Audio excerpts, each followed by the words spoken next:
Hello বন্ধুরা, আসসালামু আলাইকুম। রানু টিপটপ কুকিং থেকে আপনাদের সকল বন্ধুদের স্বাগত জানাই।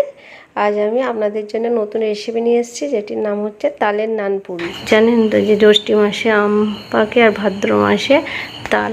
তো তালতে নানা ধরনের, তালের পিউরিতে নানা ধরনের জিনিস হয়, যেমন তালের বড়া, তালের পাটিসাপটা, পোয়া পিঠে, নানা ধরনের জিনিস হয়। আজ আমি আপনাদের জন্য নিয়ে এসেছি তালের নানপুরি।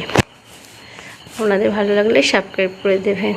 তো এখানে আমি তালের পিউরির সাথে ময়দা 250, চালের গুঁড়া 2 কাপ, ইটা সোডা 1 টেবিল চামচ, ঘি 1 টেবিল চামচ, লবণ পরিমাণ মতো ভালো করে মিক্স করে নেব।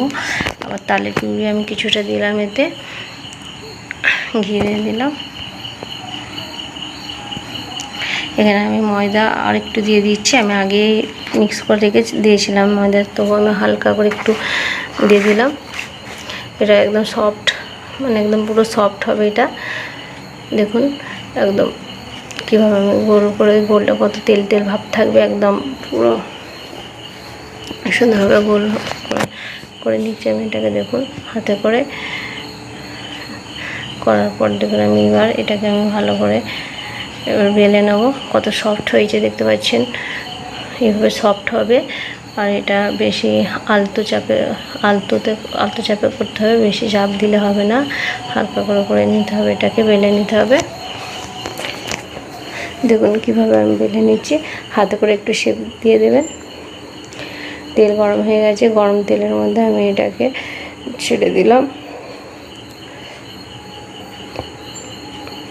দেখুন এটা কত সুন্দরভাবে ফুলে উঠবে।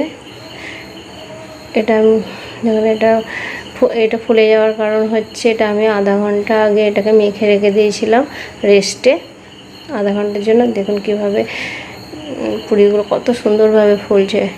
আপনারা এইভাবে করবেন, এত সুন্দরভাবে নানপুরি হবে দেখবেন।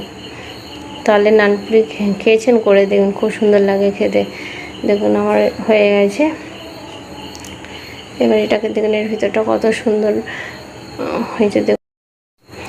দেখুন কত স্পঞ্জি নানপুরি হয়েছে।